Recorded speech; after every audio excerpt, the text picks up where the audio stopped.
Qu'est-ce que le bonheur? Bienvenue sur ma chaîne YouTube et c'est la question qu'on va se poser aujourd'hui. Alors, si on en regarde la définition tout simplement dans le dictionnaire, le bonheur, ça semble être quand quelqu'un est satisfait de sa vie. Voilà, on dit de quelqu'un qu'il est heureux quand il semble satisfait de sa propre vie. C'est plus ou moins la même définition. Le bonheur étant le nom et heureux étant l'adjectif. Cependant, il y a des degrés de bien-être. Est-ce qu'une personne peut être satisfaite à 100% de sa vie?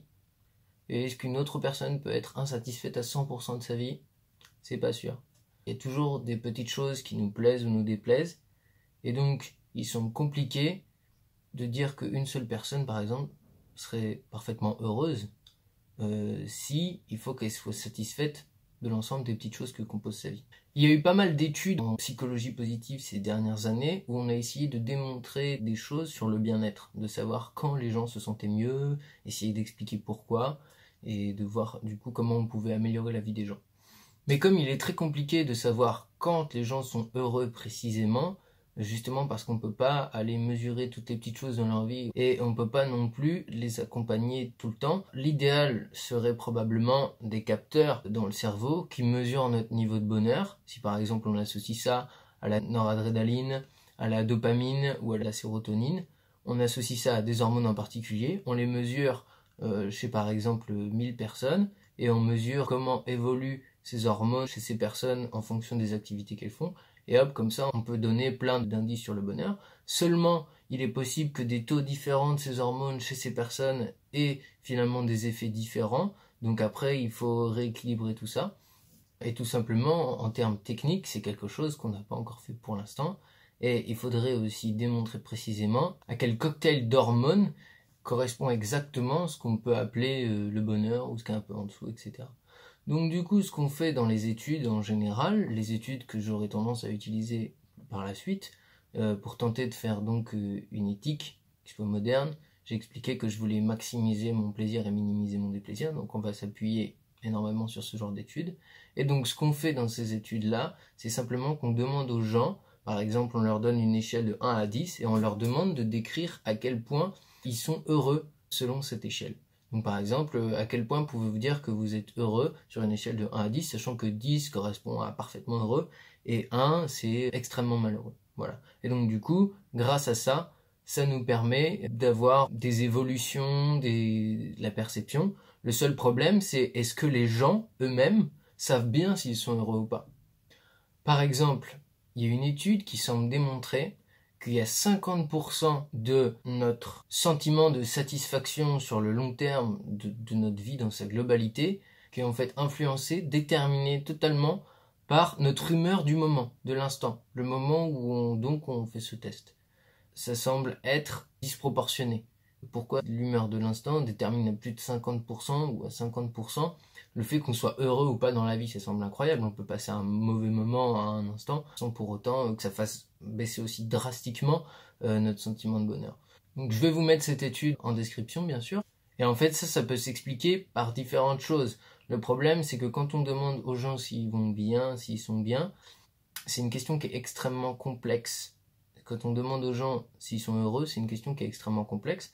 Et il faudrait qu'ils fassent appel à énormément d'informations. Ce qu'évidemment, ils ne font pas. On ne peut pas analyser chaque petite parcelle de notre vie pour répondre à cette question, faire comme une moyenne de tous les bons moments et les mauvais moments, et répondre. Il y a une deuxième raison de cette grosse influence de l'humeur du moment sur le bonheur quand on demande aux gens, c'est qu'en fait, il y a ce qu'on appelle un effet de congruence de l'humeur. Nous avons tendance à nous remémorer les souvenirs correspondant à notre humeur du moment. Par exemple, si je suis très heureux, j'aurais tendance à me remémorer plutôt des bons souvenirs.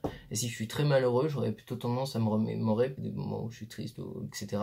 Ou en tout cas des moments de déplaisir, pour en revenir à notre éthique. Donc quand je suis en phase de plaisir, j'ai tendance à me remémorer du plaisir. Et quand je suis en phase de déplaisir, j'ai tendance à me remémorer du déplaisir. Donc sur cette deuxième raison, le fait qu'on se remémore plutôt du plaisir quand on a du plaisir et du déplaisir quand on a du déplaisir, je vous mets aussi l'étude en description, vous pourrez aller voir ça tant que vous voudrez. En fait, ce que démontre cette étude ne nous dessert pas. Parce que ça montre l'importance d'avoir à la fois des plaisirs de court terme, mais aussi de moyen et long terme. C'est très important d'avoir des plaisirs de long terme, par exemple, de se sentir, j'en sais rien, aimé par des amis précieux ou par un compagnon de vie, ou de se sentir bien socialement, d'avoir une bonne position sociale. Voilà, ces plaisirs sur le long terme, ils sont extrêmement importants. Mais si par exemple pendant 2 semaines, vous avez que des déplaisirs de court terme, par exemple vous vous cognez tout le temps aux objets, vous ratez toutes vos correspondances, vos bus, vos machins, il ne vous arrive vraiment que des choses qui pour vous apportent du déplaisir. Si par exemple vous vous dites que vous en avez rien à faire d'être en retard, ça ne compte pas. Il faut imaginer vous ce qui pour vous procure des déplaisirs courts, et il faut imaginer que vous n'avez que ça pendant 15 jours. Évidemment que si quelqu'un vous demande si vous êtes heureux au bout de ces 15 jours, vous aurez tendance à dire plutôt non, parce que dernièrement ça va pas bien. Et quand on nous demande si on est heureux ou notre bonheur, on parle pas de la personne d'il y a 5 ans ou même d'il y a 1 an, on parle en ce moment. Est-ce que vous êtes heureux? En ce moment, oui, plutôt ça va.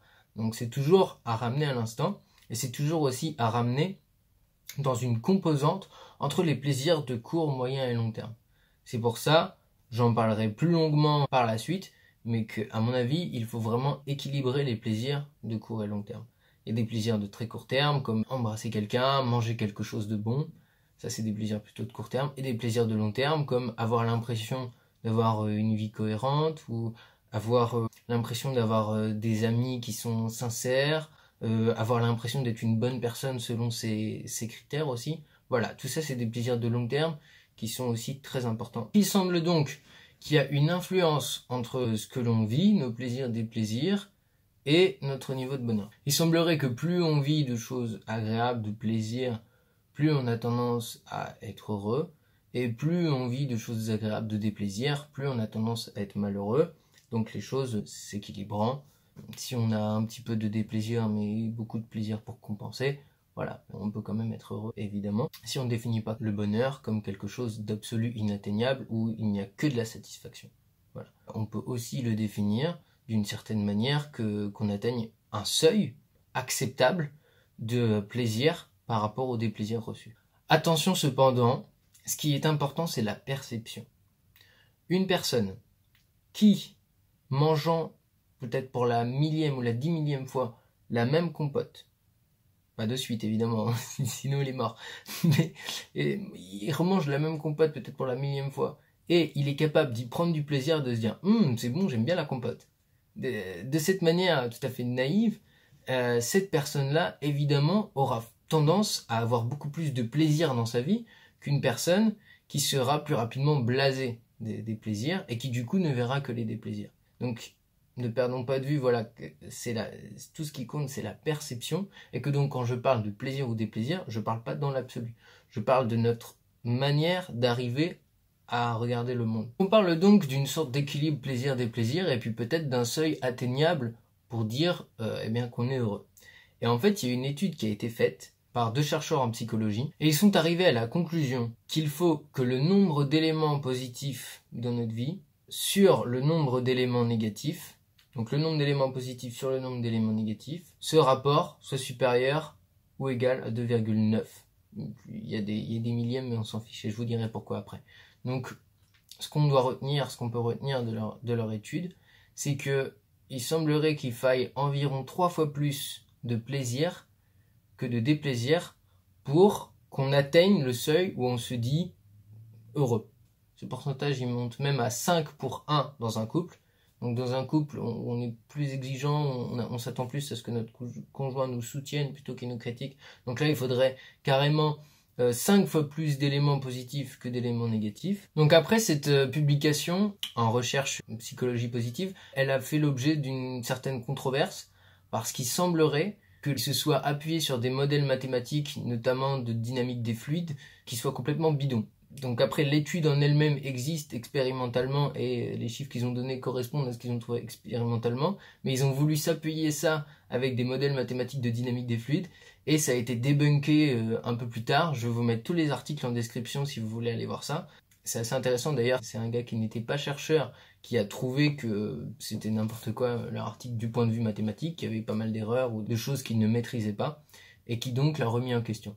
Mais ce qu'on peut retenir de toute manière, c'est voilà ce rapport entre les plaisirs et les déplaisirs, et nous c'est ce qu'on va accepter pour la suite de nos petites aventures à la recherche d'une éthique. on va accepter que le bonheur, c'est finalement ce ratio de choses positives sur les choses négatives qui soit au-dessus d'un certain seuil, ce seuil pouvant dépendre des personnes, etc.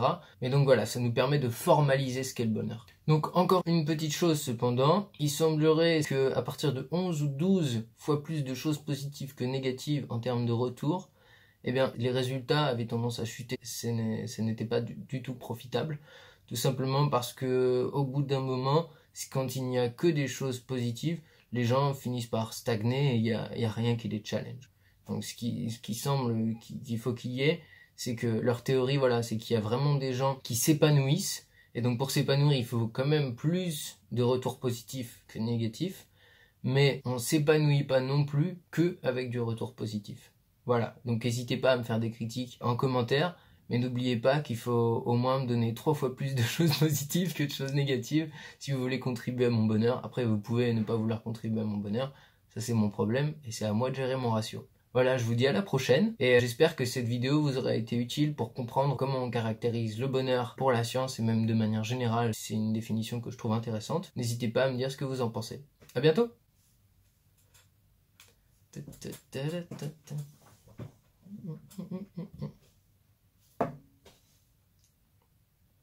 bientôt.